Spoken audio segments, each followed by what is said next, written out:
daawadayaal habeen wanaagsan idilkiinba meel kastoo aad joogtaanba halkaan nala socotaan oo ka daawanaysaan waa Universal TV-ga caalamiga ah ee Soomaaliyeed. Caawa halkaan waxaan u joognaa barnaamij ay soo qaban qaabiyeen dhalinyarada sportska ee wadanka Canada gaar ahaan magaalada Toronto iyo bahweynta sportska oo idil ay hogaaminayso Today ururka lagu magacaabo. Halkaan ay casho saraf ugu sameeyeen la taliyaha wasiirka sportska dawladda ku meel gaarka ee Soomaaliya mudane injineer Baana Cali oo booqasho ku yimid magaalada Toronto oo ka soo qayb galay ciyaaraha Somali Week oo la soo gabagabeeyay maalintii bisha ay ahayd 10. haddaba caawa oo xafladan aad u ballaaran si fiican loo soo agaasimay waxaa ka soo qayb galay dhammaan xubnaha bulshada gaar ahaan kuwa sportska kuwa cuslaaday kuwa dhexe dhalinyarada iyo dumar gabdhihii ay kan sportska cuslaaday iyo hooyooyinka magaalada Toronto. Injineer Baana oo magaalada maalmahan marti ku ahaa ayay ugu talagaleen inay si sharaf leh ugu sii sagootiyaan imaatinkiisa magaalada Toronto ay xafladan u qabteen ururka Today iyo dhammaan bahweynta sportska ee magaalada Toronto. halkaan nagala socotaan ka daawanaysaan barnaamijkana waa Universal TV telefishinka caalamiga ee Soomaaliyeed.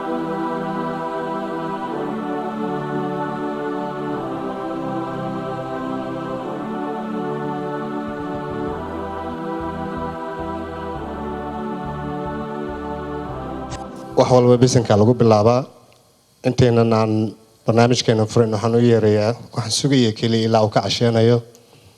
الشيخ أحمد غلافي. بسم الله إن الحمد لله نحمده ونستعينه ونستغفره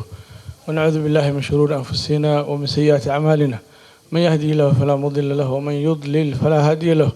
وأشهد أن لا إله إلا الله وحده لا شريك له وأشهد أن محمدا عبده ورسوله يا أيها الذين آمنوا اتقوا الله حق تقاته ولا تموتن إلا وأنتم مسلمون يا أيها الناس اتقوا ربكم الذي خلقكم من نفس واحدة وخلق منها زوجها وبث منهما رجالا كثيرا والنساء واتقوا الله الذي تساءلون به والأرحام إن الله كان عليكم رقيبا يا أيها الذين آمنوا اتقوا الله وقولوا قولا سديدا يصلح لكم أعمالكم ويغفر لكم ذنوبكم ومن يطع الله ورسوله فقد فاز فوزا عظيما. أما بعد السلام عليكم ورحمة الله وبركاته. الحمد لله إلهي سبحانه وتعالى ما هدسك له إنا ينكولني inagoo walaalkeen oo nin qaali ah oo aad u qiimo badan oo halyeey ah oo door weyn ka qaatay waqtigan maanta lagu jiro ummadda Soomaalida ay kala fadhisan tahay qaran ururiyay ilaaliyay magaca Soomaaliyeed walaalkeen injineer Baana Cali jazaakallahu khayran. nabigana wuxuu yiri laa yashkuru Allah man laa yashkuru naas. ilaahay kuma shukrinayo qofkaana dadka ku shukrin qofka wax qabto inaan iraahno jazaakallahu khayran ما هي إن جلافة يصدقنا ما هي إن وقتي وحن لو بهنا يسجلوا بينه لا خير في كثير من نجواهم إلا من أمر بصدقة أو معروف أو إصلاح بين الناس بإله سبحانه وتعالى وليه إلهي وحوكلوا الله هي وتعاونوا على البر والتقوى ولا تعاونوا على الإثم والعدوان شيء وناكسن سمفلك وناكسن وإلا سوق كلمة وإلا سوق قرقارة مركا وده كان الدولة مجرته سبورتس بجد لو تلقى لي مجرى وزير الله مقعاه مامل جيب كودي كالسعودان walaalkeen injineer Baana wuxuu ka mid yahay waqtigiisa ku bixiyay safar badan u galay ciyaartoy diyaariyay waxaan rajaynaynaa maalinta qiyaamo loogu baahi badan yahay inuu Ilaahay subxaanahu wa ta'aala uu ku anfaco marka jazaahullahu khayran booqashada uu soo booqday wixii aan ka gaabinay ama hadaan sidii istaahilkiisa ahaa inaan u soo dhaweyno wixii aan ka gaabinay inuu naga cafiyo waxaan jeclaan lahayn inuu ziyaaro mid la xiriirto booqashadan booqasho kale oo xigto inuu nasoo booqdo wax badan baan ka faa'iideysay ani 2 maalmood baan isla socono wax badan baan ka faa'iideystay marka in la kala faa'iideysto qofkii wax soo qabtay iyo kii kale in la kala faa'iideysto waa loo baahan yahay marka jazaakumullahu khayran marka la walaalka injineer Baana Cali waxaan leeyahay jazaakallahu khayran soo dhaw Ilaahay nabad ha kugu celiyo Ilaahay nabad ha kugu geeyo dhulka ka timid sidan iyo si ka wanaagsan inaad nasoo booqatid mar walba waa jeclaan lahayn jazaakallahu khayran waxaan u gudagalaynaa barnaamijkeena aan sugan mid caawa oo aanu ku soo dhaweynayno walaalkeen injineer Baana Cali oo nooga yimid wadanka Ingiriiska UK magaalada London. Baana Cali haddaan taariikhdiisa idin sheego waa halyeey aad iyo aad qiimo qaayo leh especially Baana waxaanu ka wada nimid haddaan back home noqono magaalada xaafadda Kambo marna aanu saaxiib nahay marna aanu walaalo nahay marna aanu isku meel ku soo kornay injineer baana cali waxaan ku leenahay kusoo dhawow magaalada Toronto caawa nasiib waxa uu yeelatay dhammaan haliyadii qaranka inay noo wada fadhiyaan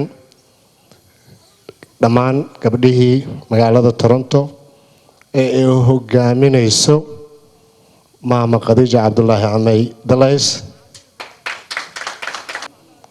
dhammaan odayaashii sportiga uu hogaaminayo rugcadaag keliya maahan waa rugcadayaashii maxamed faarax dabdamis iyo cabdullaahi xasan saalax tuke waxaa noo jooga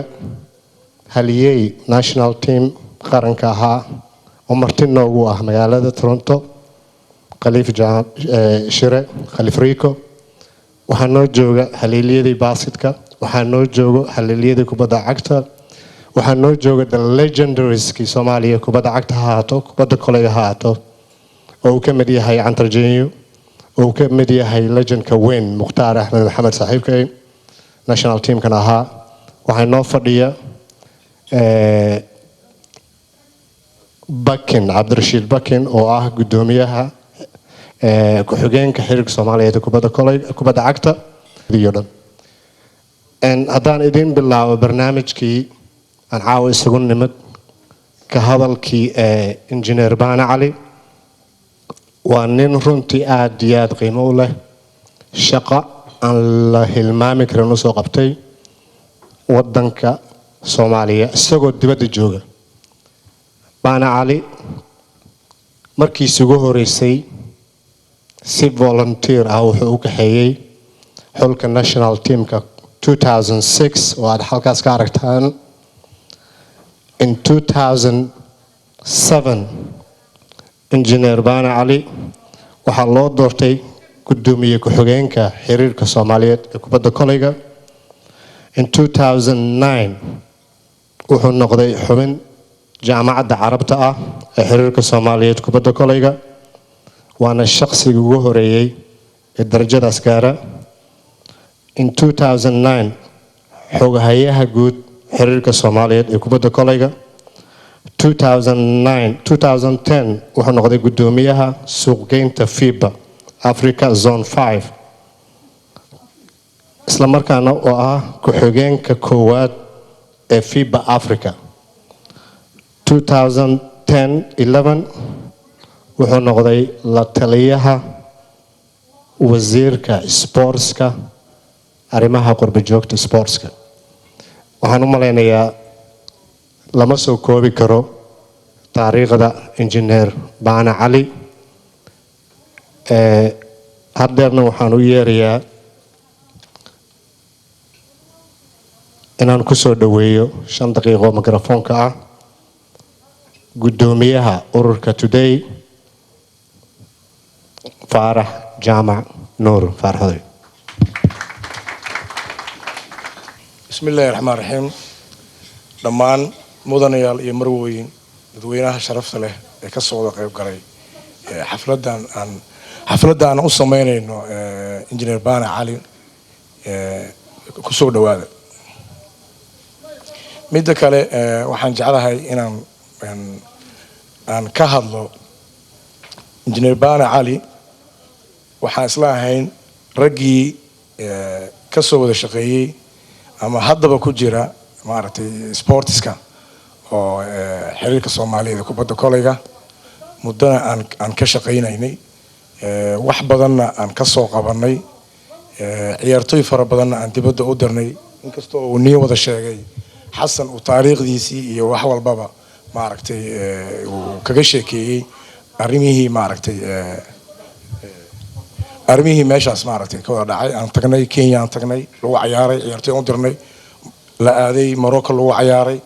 aniga isaga shir aan ka wada qayb galnay oo Morocco ah isaga shirar fara badan uu aaday oo halkaas maaragtay dibadaha uga wada baxay marka waxaan hadda idin sheegayaa inuu shirkii noo furan yahay oo ay maaragtay dadweynihiina maaragtay intii ay qof walba uu hadlayo karaankiisa uu hadli karo anoo ku hadlayo magacii ururka Today ama bahdii sportska oo dhan marka shirku waa noo furan yahay gudoomiye Faarax aad iyo aad u mahadsan tahay sidaan hore idinkugu sheegay lama soo koobi karo taariikhdii iyo waxqabadkii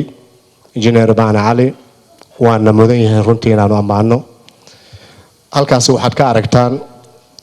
2006kii injineer baana cali iyagoo volunteer ahaan ay ku geeyeen xulkii qaranka kubadda koleyga inay kaga qayb galeen ciyaarihii Afrika waa markii aadeen China 2008kii Beijing igu soo qayb galeen ciyaarihii Olympic samarkii waa isla waa Cabdi Bile ay kula kulmeen 2008 Peking magaalada China ee wadanka China Engineer Bana Ali iyo Prince of Monaco 2008 ku kulmeen Beijing Allah yarahmo Umar Ayelo Engineer Bana Ali iyo ciyaartoyga weynaa Kobe Bryant waa shirkii jaamacadda Carabta Qaahiro 2009 uu nooga soo qayb galay Engineer Bana Ali iyo Prince Talal waa gudoomiyaha jaamacadda Carabta First African Youth Games Congress 2010 Rabat oo Morocco looga qayb galay Engineer Bana Ali isagoo matalaya wadanka Soomaaliya waa Engineer Bana Ali iyo la taliyihiisii kalkaaliyaha Faarax Jaamac Nuur Morocco wadaadeen halkan waa Mali 2010kii Engineer Bana Ali isagana uga soo qayb galay FIBA Africa Zone 5 board memberskii shirka ay ku lahaayeen waa Engineer Bana iyo madaxweynaha Mali Ahmadou Toure waa Engineer Bana 2010 Istanbul shirkii Turkiga lagu qabtay okay intaynan u gelin qaybta labaad waxaan u kala hormarinaynaa waxaan u yeeraynaa rugcadaagii magaalada Toronto macallin Abdullahi Xasan Saalax Tuke soo laba kalmad ugu yiraahdo waxqabadkii iyo dadaalkii dheeraa uu soo muujiyay Engineer Bana Ali markii ugu horeyso waxaan salaan u jeedinayaa dadkan caawa ka soo qayb galay xafladan teeda labaad Engineer Bana oo caawa ku soo dhaweynayno marna ku sagootinayno waayo berino waa baxaya sagootintiina waa ay tahay Engineer Bana haddii ka hadlo markii ugu horeyso waa nin isku degmaan ahayn Cabdulcasiis aan wada deganayn marka kalena waa nin bahweynta sportiga ka ah oo sida hadda la idin sheegay howlo badan ka soo qabtay ciyaaraha aniga hadda ka sheekeynay waa soo koobay arrimihiisa siday ahaayeen oo dhan waan laga soo sheekeeyay intuu wax qabtay maqal iyo muuqaal waa u aragteen laakiin waxaan leenahay injineer howshaada waa badneed caawa xafladan weyn ay ku dhigtay ururka Today aan kugu soo wada dhaweyno aan kugu maxsalaamayno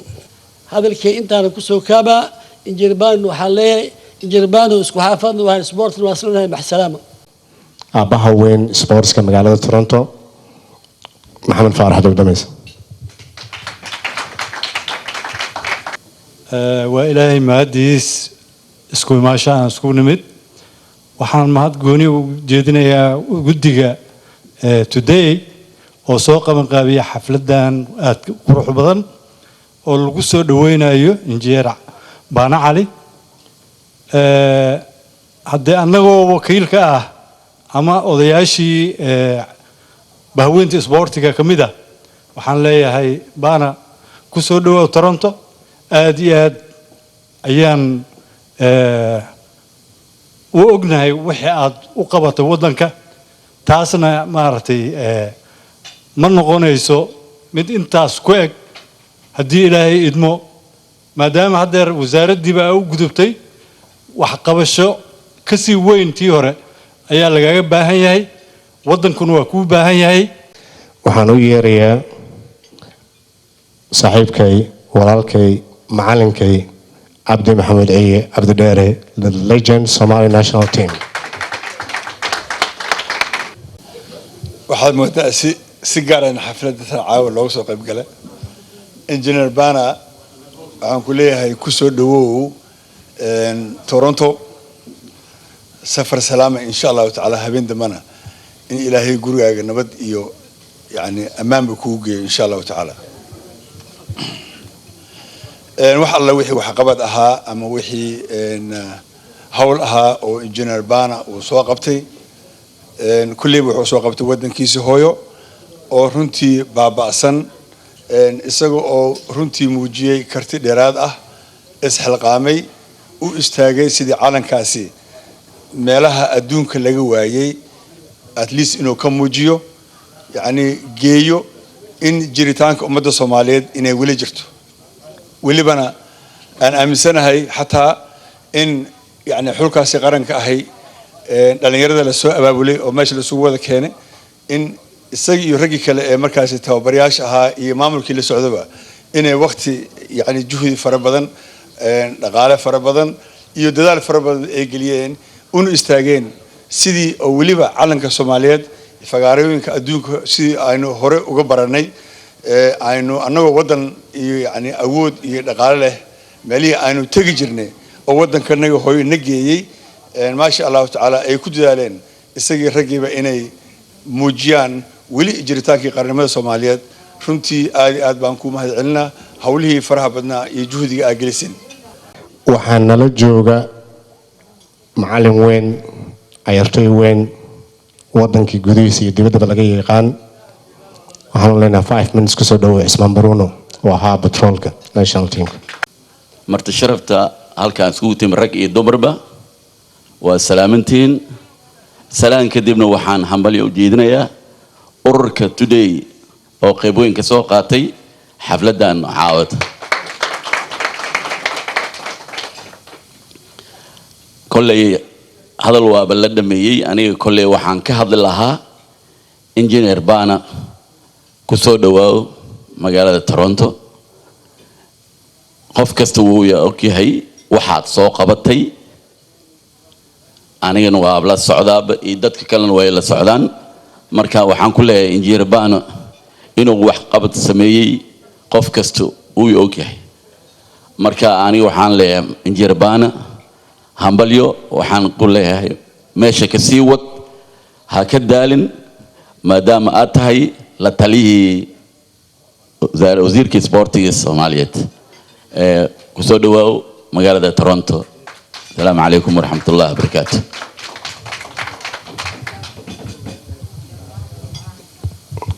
Ismaan Baruno aad iyo aad u mahadsantahay amaanta engineer Bana ma soo koobi karno runtii waxyaabaha uu qabtay ha noqoto professional management everything qolihii baasidka weli waa noo wada dhaman yihiin kubadda cagtii waa noo wada dhawan yihiin intaynan u guda gelin engineerka maanta wuxuu nasiib u yeeshay dhammaan all legendskii oo dhan inay noo wada joogaan noo wada fadhiyaan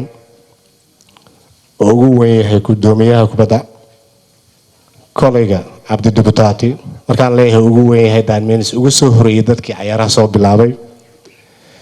waxaan noo fadhiya maamo weyn oo qaali noo ah maama Khadija Cabdullaahi Amay Dalays waxaan rabnaa 2 daqiiqo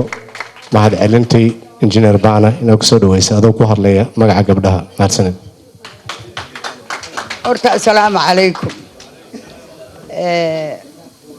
waxaan aad iyo aad ugu faraxsanahay sida aad isu xiriiriseen sida aad u wada socotaan sida aad isu garateen wadanka inaad ka qaadan kartaan qayb weyn aad iyo aad baan idinku mahadinayaa Bana waad salaamantahay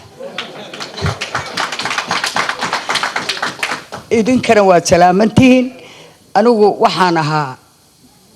asalkaygu hore markaan Soomaaliya joogay ilaa hadda Kenya ahay Kenya la igu imaan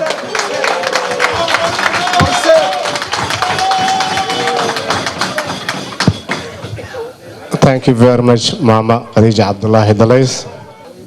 aan ismaqalno fadlan please engineerku wuxuu nasiib u yeeshay caawa all legendskii oo dhan inay isugu yimaadaan halkan waxaan u yeerayaa legend qaali ah una soo halgamay national teamka Soomaaliya maadaama Bruno uu ahaa batroolka waxaa inoo fadhiya Mukhtaar Maxamed Axmed ciyaartoyga weynaa ee magaalada Soomaaliya wadanka Soomaaliya iyo magaalada Toronto caan ku ah. Mukhtaar, welcome please. ما سنتي حسن السلام عليكم runtii atro waa islaamaya dhamaantiin ba dadka meesha isku yimid waxaan rabaa halkan inaan laba eray ka dhaho marka hore waxaan soo jeedinayaa mahad weyn dadkii soo qaban qaabiyay xafladan weyn ee aad u qurux badan leh marka xigto waxaan rabaa inaan dhaho aan soo jeediyo dadka caawa noo qaadayo TV-yada sida Universal TV Al Bakri Buziri Maxamed Cali oo asna xidigaha isla markaana Somali Times newspaper iyo Maxamed Daahir oo maqal iyo muuqaal ayagana waxaan soo jeedinayaa mahad weyn oo runtii ayagana waxay ka qaadayaan caawa kaalin weyn marka xigto waxaan rabaa inaan soo noqdo arrinta aan isku nimidnay oo Engineer Bana hadalkii waa la dhameeyay runtii oo intaan dhihi lahaa hore loo soo dhahay marka wuxuu qabtay intaan ka aragnay ama website-yada Soomaalida ayaan ka wada aragnay marka runtii wuxuu qabtay howl aad iyo aad u weyn oo dadku u baahnaay Soomaalida u baahneed kubadda kale u baahneed marka runtii waxaan leenahay waan ku mahadsantahay arrintan soo qabatay runtii inay ku soo dhawaa magaalada Toronto waxaan ku leenahay halii geesiya tahay runtii hooshii saas ka wad السلام عليكم ورحمة الله وبركاته.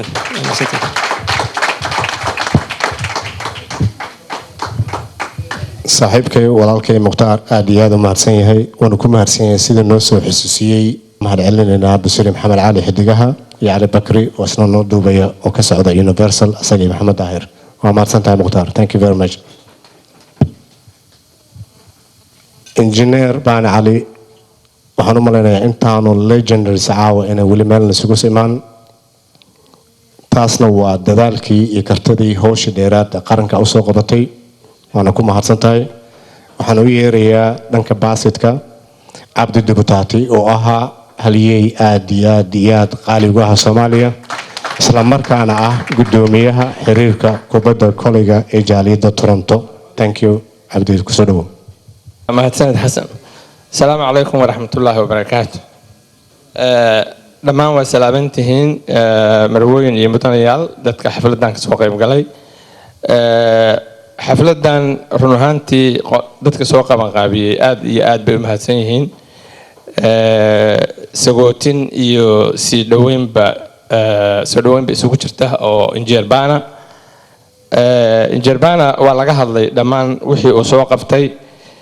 mana aha markii ugu horeysay Engineer Bana oo Toronto yimaado sida la socotaan hadda ku hor dhowr goor buu yimid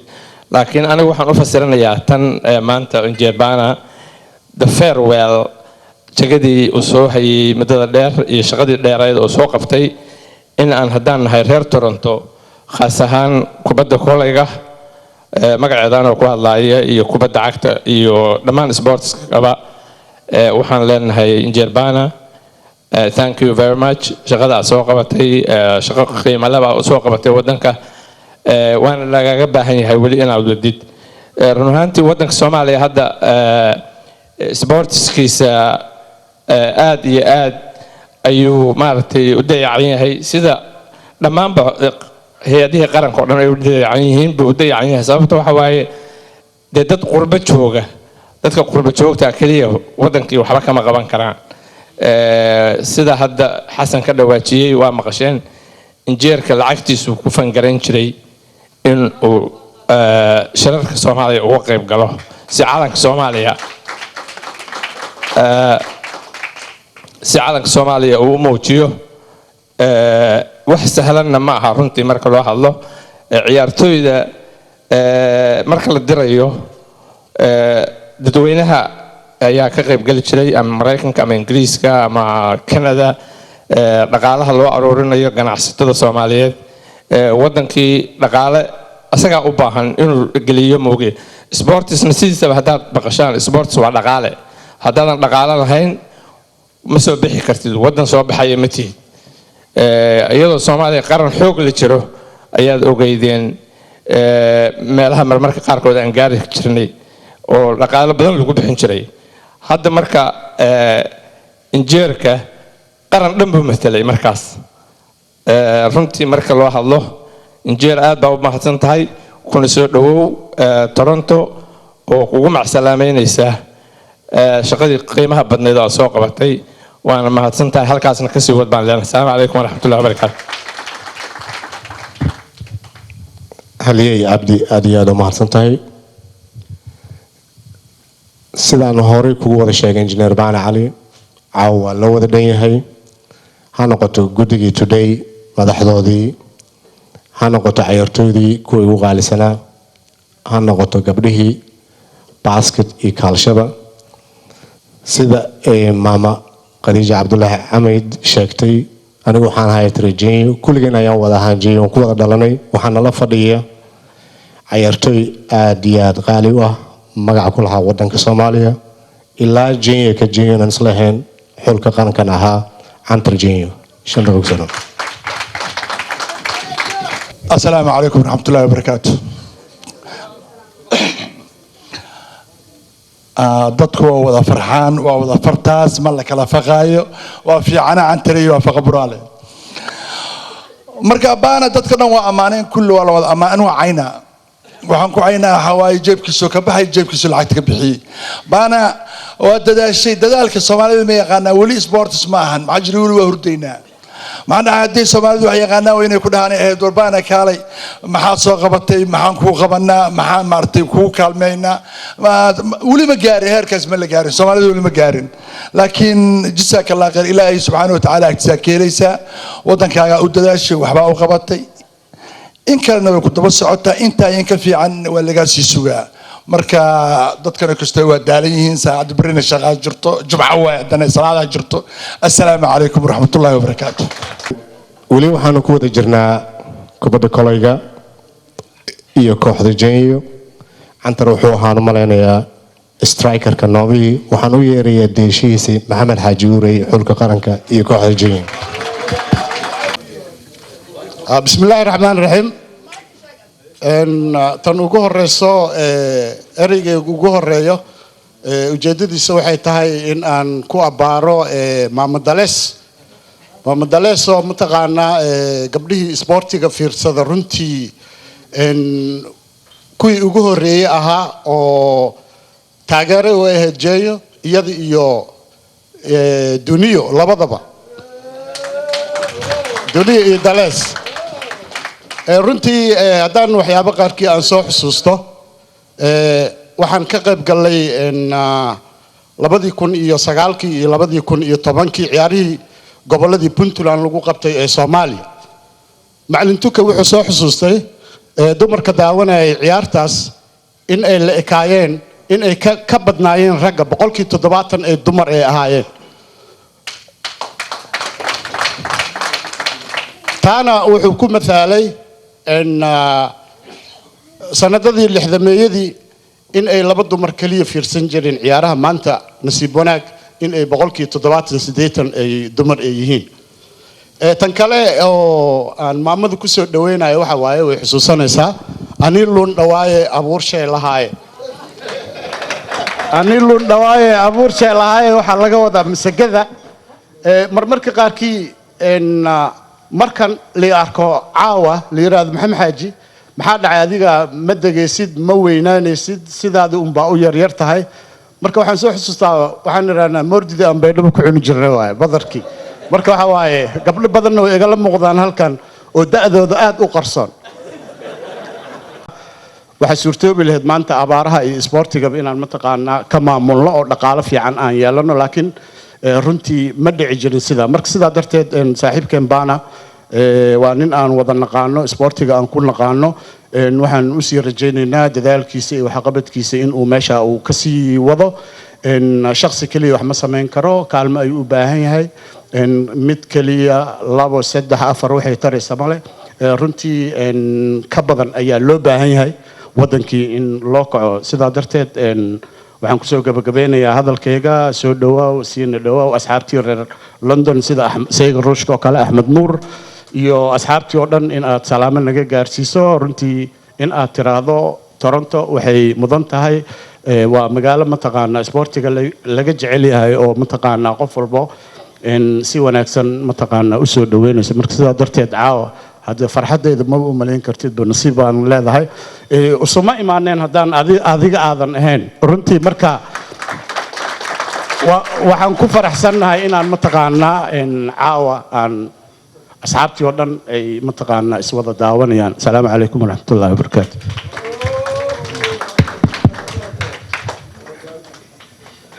aad iyo aad ayaa u mahadsan tahay maxamed xaaji camay uurey waxaan u yeerayaa gudoomiye ku-xigeenka labaad ee xiriirka soomaaliyeed kubadda cagta cabdirashiid xasan xirsi bakin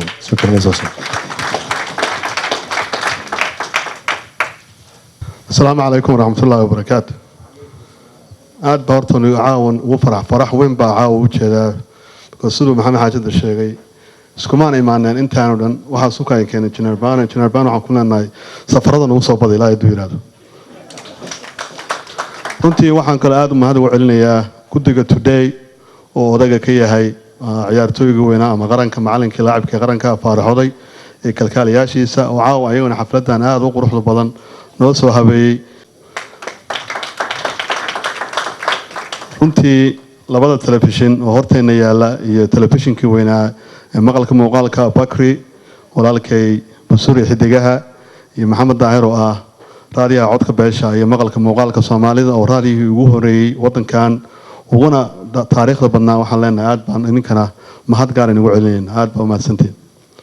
runtii walaalayaal waxa weeye runta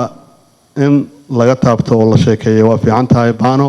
taariikhdiisa caawa waa laga sheekeeyay laakiin waxyaalo waxaa jira oo runtii anu had intaan safarka soo jiray waraysi aan runtii aad ii cajibiyey oo aan aad iyo aad aan sidaan u daawanayay 2 jeer 3 jeer ku ceshidaa jira oo ahaa waraysi ay bixiyeen macallinkii weynaa macallin muxuu ahaa John Gab iyo ninkii ahaa ninka laacibka wiilka dhalay oo caaday waraysi ay bixiyeen runtii oo waraysigaas oo taariikh ka reebaya caada oo ahaa baana marka sida taariikhda laga sheekeeyay 2006kii 2007kii markii uu asaga jeebkiisa ama kii uu asaga ku soo bixinayay wuxuu helayay support walaal fiican buu ahaa markii uu keenay wax la yiraahdo ama dhaqaale ama financial maanta inuu dib dhacay runtii waa wax laga naxawaa marka walaalayaal waxaan rabnaa lowla caawada tihiin sportigii aniguna aan ka mid ahay xiriirka kubadda cagta waxaa loo baahan yahay reality-gu waxa weeye sportigii Soomaaliya waxaa moodaa inuu hostage ku jiro oo amoodidba wanaaga ninkii soo baxaya oo markii loo arko inuu wax qabanayo ama ummadii horumar u soo jeedinayo inay ka hor imaanayso cilado iyo dhibaatooyin intiinaan meesha fadhida inta naga maqanna haddii aan loo kicin dhibkaan lagama baxay laakiin caawa waxaan aad ugu faraxsanahay Bano Engineer Bano weli waa nala joogaa riisigu nala jooga waxaa weeye xiriirka waxaa ka sarreeya wasaaradda aniga ciyaartooy haddaan waa ahaa laakiin maanta ciyaartooy waxaa jooga raggii macallimiinta ahaa laacibiintii coacheskii weli ma dhicin meel lagu leeyahay wasaaraddii iyo xiriirada waa la kala goonaya taas waxaa sportigu ma geli karo waxa la yiraahdaa kala goosi kala kaxayn ma geli karo marka runtii waxaan naga baahannahay oo aad uga baahan intii dadka meesha joogo in sportiga Soomaaliya dhinac kasta ha noqdee in nin kasta oo soo kaca ama wax qabta oo wanaag qabta intuu wanaaga wado ama dhibka uu ku jiro waxaa moodaa in la leeyahay oo fiican tahay maalintii ummadda Soomaaliyeed waxa barogoraysa oo la taaban karo oo la tiigsin karo oo geeyana in laga hor imaanayo hadda Engineer Bana maanta weli ma dhicin intaan 20 yearskii aan wadanka joognay in dhalinyaro Soomaaliya oo qurbaha jooga in haddii la isku soo aruuriyo in loo kaxeeyo dibadaha in never happen caawana waxa weeye cajaladii arkayseen baa waxa weeye marka walaalayaal runtii laga leexan sportigii Soomaaliya waxa moodaa wanaaga iyo marka la muujiyo oo iftiin ku baxaba in la diminayo markasta kuma jiri karno anagu in haddii wax la bilaabo markii meesha ugu sareysa ay gaarto la dumiyo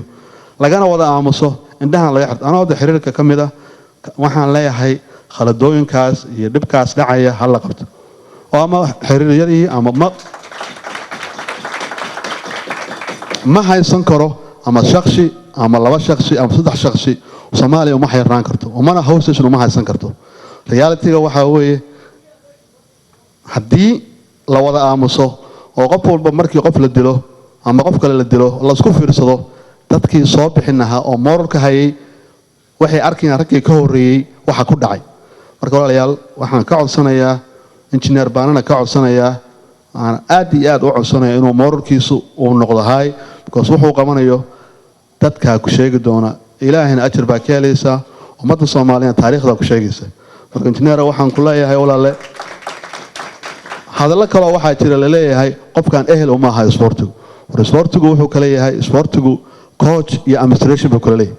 knowledge-ga iyo aqoontu waa waxa la heli karin waay dadnimadu waa waxa la heli karin waay injineer baano maanta Soomaaliya basketball-koodii meeshuu gaarsiiyey indhaha kama qarsan karno baane waa gudoomiyaha xubin jaamacadda carabta xiriirka Soomaaliyeed ee kubadda koleyga waana the first one ever loo doorto weligiisna waxaanaya ilaa ay ka qaado xiriirka jaamacadda carabta waa wax quseeya maaha dowladda Soomaaliya injineer baane cali waa gudoomiyaha suuqgeynta FIBA Africa Zone 5 xiriirka Soomaaliyeed kubadda koleyga mid quseysa wasaaradda sportska iyo dowladda Soomaaliya ma aha iyaga ka qaadi kara iyaga noo dhiibtay waana ku support garanaynaa injineer baane taas arintaas waxaan rabaa ugu dambeyntii inaan u yeero intaanan u yeerin barnaamijkan qiimaha iyo qaawo leh ee injineer baana aan u dhignay caawa waxaa soo qaban qaabiyey gudoomiyaha ururka Today Faarax Jaamac Nuur iyo anigu ah Xasan Cabdullaahi Tuke injineer Axmedey Abukar iyo oday Mursal Maxamuud Aadan Mursal iyo Diiriya Bile iyo Maxamed Ganay sorry waxaan u yeerayaa dhanka gabdhaha maadaama ay joogto xareeda boolis iyadana inay naga qayb qaadato ammaantii iyo waxqabadkii jaaliyadda Toronto runtii aad iyo aad looga qiimeeyo looga qadariyo kusoo dhawow xareedo thank you أنا سبورتي واتاجرة وأنا جعلي صوبت سبورتي ومش كلي قبيل كي قرن كلوجا بحكرواي وحاول بلش عافمات قبته مسكح عافمات قبته بلش عافمات قبته سبورتي كجرته مركا دالين يرد سبورتي ومشان جوجا أو إنجنير بانا شقد أو قبتي أنا حدا اللي يشجعه ولا مصعن لكن علن كان أدجيسي بنجين Soomaaliyan jirin dawlad la aqoonsaneen habeenkaas waa fiirsanay waxa wax weyn waaye dawlad aan jirin la aqoonsaneen wadan aan jirin calankii wali United Nations qilqiil ku jiro ayaa adiga banjiin dhaxmarisay marka waxa waaye habeenkaas waa soo jeedno waa fiirsanayne really waxay habeen waa oyne waxaan ku oyne calankeena oo dhaxmarayo adduun weynihii misdheeyna wuu mari karaa sababtoo ah markay dawlad jirtaad ku haminaysa laakiin idoon dawlad jirin qof shakhsi oo Soomaalnimo ku jirto oo intaas qarash intoo galiyay oo dhaay yes calankii inuu noolaado waayo adduun weyna inuu ka haramaa wax weynaad samaysay haddii ku hadda joogaysan ku abaalgudina ilaahayna wuu ku abaalgudayaa dhalinta oo joogto na insha Allah taala way kugu daynaysaa dariiq fiican u furtay soo Soomaalimada wax weyn oo qiimo badan waaye oo qaali ah waaye aan la heli karin waaye qof kasta Soomaali ah calankaasayto waalidkeena walaalaheena ehelkeena nafta u soo waayay calankan yaa la cidlaynin wax kasta qabiil iyo qurun kaas naga saari kara dan kaas ku midowno qabiil ma jiraayo qofka Soomaaliga wuxuu qabtana qofkaada waa inaad sidoo sheekh Allah fa noo sheegay qofku waa inaad knowledge garaysa gaalada wuxuu qofku u aqoonsan wuxuu qabtay in oo isxasidno ma aha dhalinyarada sportiga Soomaali waxa idin kula talinayaa Soomaali idinka ayaa ka saari kartaan qabiilkii qurunka ee ku jirta idinka midooba Soomaali horseedkeeda naqda waxa generationka oo caruurta yararka oo wax baraysaan ajar Allah idinka siiyo sporti aad bartaan sporti the only thing adduunka oo kaga bixi karo qabiil that's I believe waan run waaye sababtoo markay balooniga la ciyaaro garoonkaas la joogo darsino qabiil 30 qabiil wada ciyaarayso marka qurunka banaanka jira dadka dadka saari kartaane hogaamiye dadka insha Allah taala aad iyo aad ayaa u mahadsan tahay xareedo oo ka socoto ururada bulshada ee magaalada Toronto waxaana la jooga cabdisamed oo ah ciyaartooy naadiga muqdisho waxaana ka codsanaynaa بسم الله الرحمن الرحيم marwooyin iyo mudanayaal aad baad u mahadsantihiin ka qaybgalka aad ka soo qayb gasheen xafladan lagu soo dhaweynayo injineer Bana anigu waxaan doonayaa inaan in yar iraahdo anigu oo ku hadlaya magaca naadiyada Hilaac Samkey Horseed Dixon FC oo ku midoobay clubka la yiraahdo African Canadian Soccer Club waxaan idin ka codsanayaa inaad ka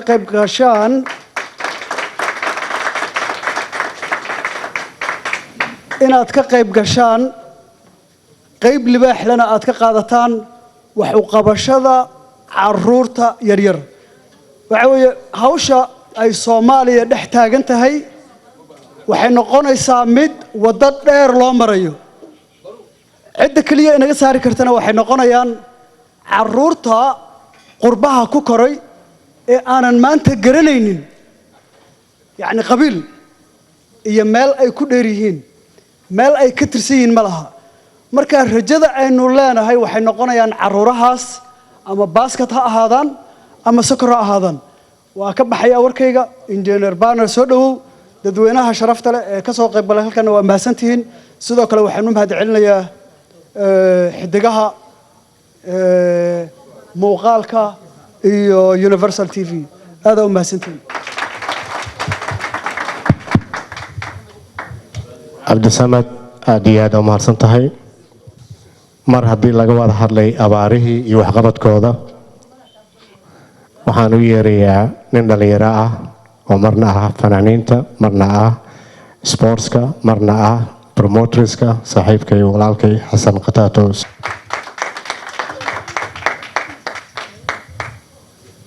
Assalamu alaikum. And first of all, waxaan rabaa inaan dhaho Bana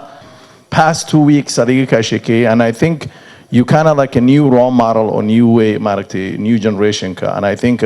positive and empowerment adiga camal aad loo baahan yahay and I hope maaragtay inaan disappointment iyo waxba kugu dhicin oo shaqadaada hore oo sii wadatid oo Ilaahay maaragtay wax khayr qabna siiyo intaas ugu bixi doona hadduu la yiraahdo aad iyo aad aan u mahadsantiin dhegeysta injineerka amaantiisa ma la soo koobi karo iyo waxqabadkiisa waana shaqsigii ugu horeeyay ee calan Soomaali ka taagay jaamacadda Carabta iyo Afrika iyo Olombikadaba injineer Bana ku soo dhawow mar labaad magaalada Toronto mahadcelintii aan u jeedinay mid lamada injineer Bana halkan ka saaran lahaa dhammaan dadweynaha ka soo qayb galay barnaamijkan aad iigu tala gasheen marka labaad waxaan halkan ka salaami lahaa dhammaan baaweyntii soo qaban qaabisay barnaamijkan ururka Today iyo dhammaan baaweynta sportiga reer Toronto waxay la tahay runtii aniga dhammaan soo istaagin inaan halkan wax badan ka sheego laakiin waxaan jeclaan lahaa inaan maaragtay aan u duceyno marka hore saaxiibkeen Cumar ayaan Cumar Maxamed Cumar oo ahaa nin haliyay Soomaaliyeed runtii maanta caawalkan ay iga jeediseen kaalin ka qaatay marka waxaan diray marka hore Faatixa Cumar bismillaah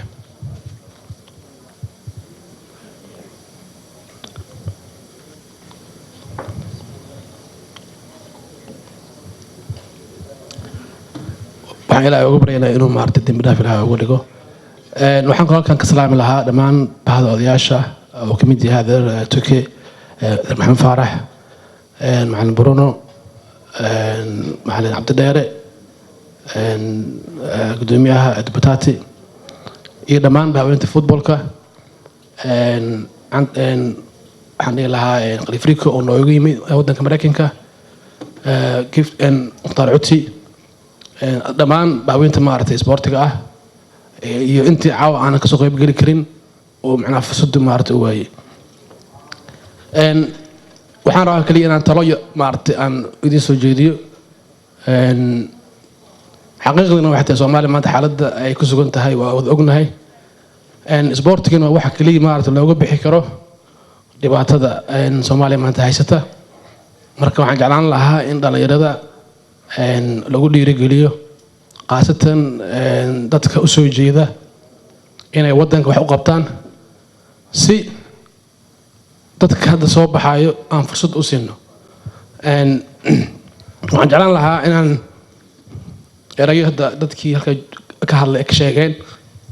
inaan waxyar maaragtay inaan ku daro waxaa ka mid ah Cabdi Butaato wuxuu yidhi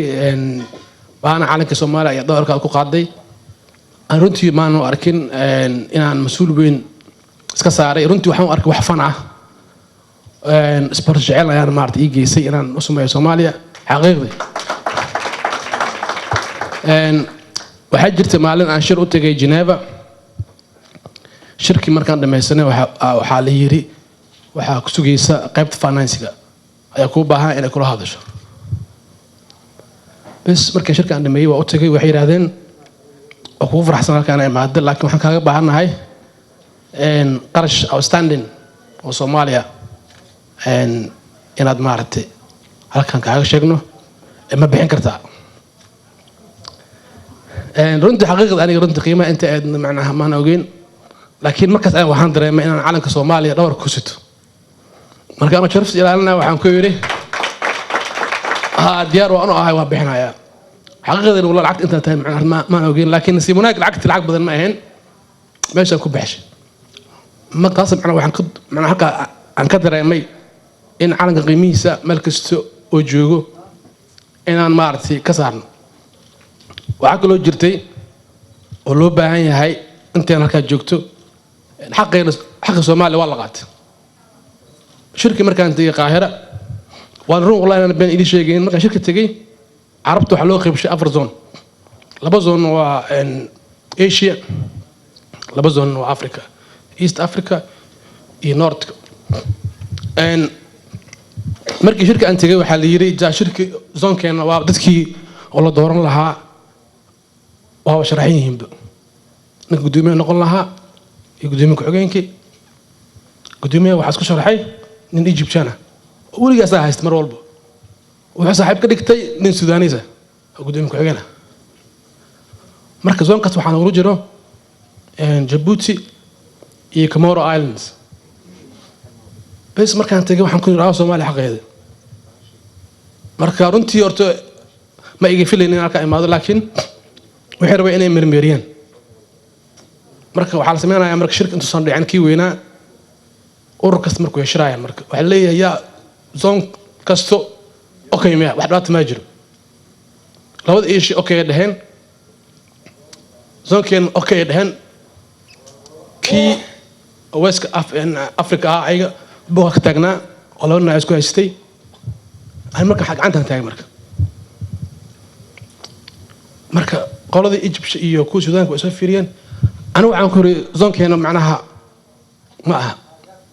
wax okay ma jiro aniga kama dooran Soomaaliya Soomaaliya ha dadka aniga ma dooran bas waxa la idinka marka isku noqdo marka meesh marka wax ka dhacday negotiation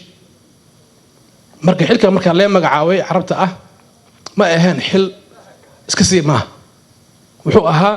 xaqi Soomaaliya inaan soo dagaalan waan loo baahan yahay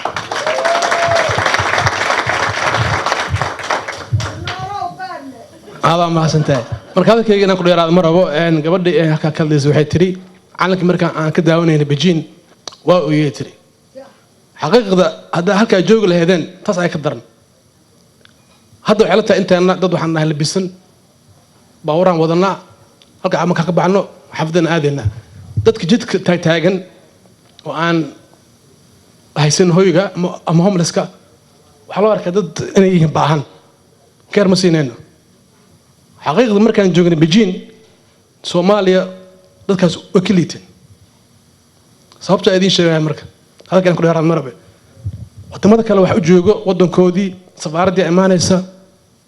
casha la geenayaa way ka casuumayaan laakiin Soomaaliya waa aragteen toqofadaan marka waxaan idin lahaa in la iska dhaafo qabsiga in loo dagaalamo wadanka Soomaaliya وإن الله هانو long vision أنا ما أركي هل كان أنا معنا سكبوق أنا أسكو حسن لكن كما فكر إن عرورتي إنه حبسي كجرته كما فكر إنه هذا في عيال كان كحني almost وكان ذين واحد عرورتي كنا دقن واحد مركا كحني حقيقين مركا حلو باهين لو سمي بلاتفورم ومركا ماشي أي جوجين إكسيد العان مركا يقرأ الله هذا كده يري runtii xamaasaddan i qaaday marka insha allah mahadsantihiin haddaad tihiin bahda toronto waana mahadsantihiin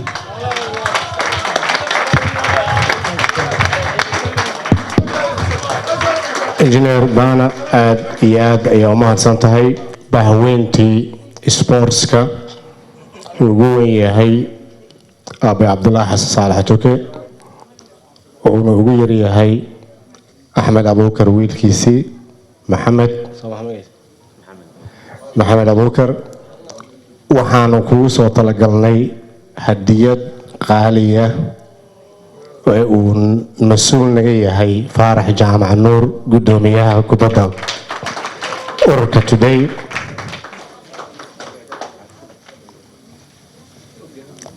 waxaan jeclaan lahayn inaan ay guddoontid hadiyaddan qaaliga ah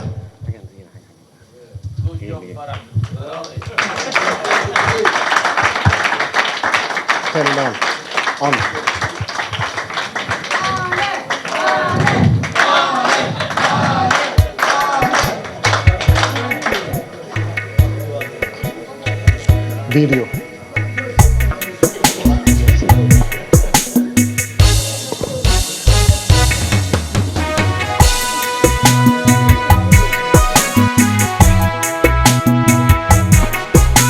waxaan weligii dhicin inay caawa dhacdo waxaanu kaa codsanaynaa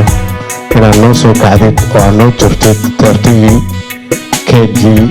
fursad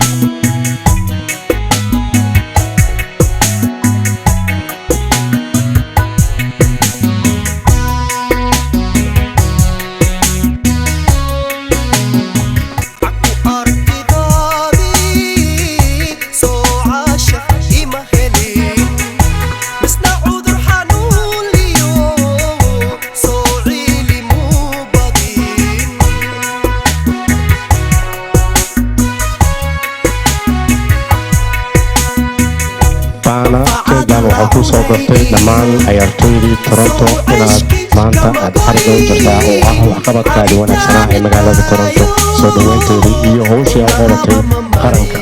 soomaalida fadlan please manager hana la fariista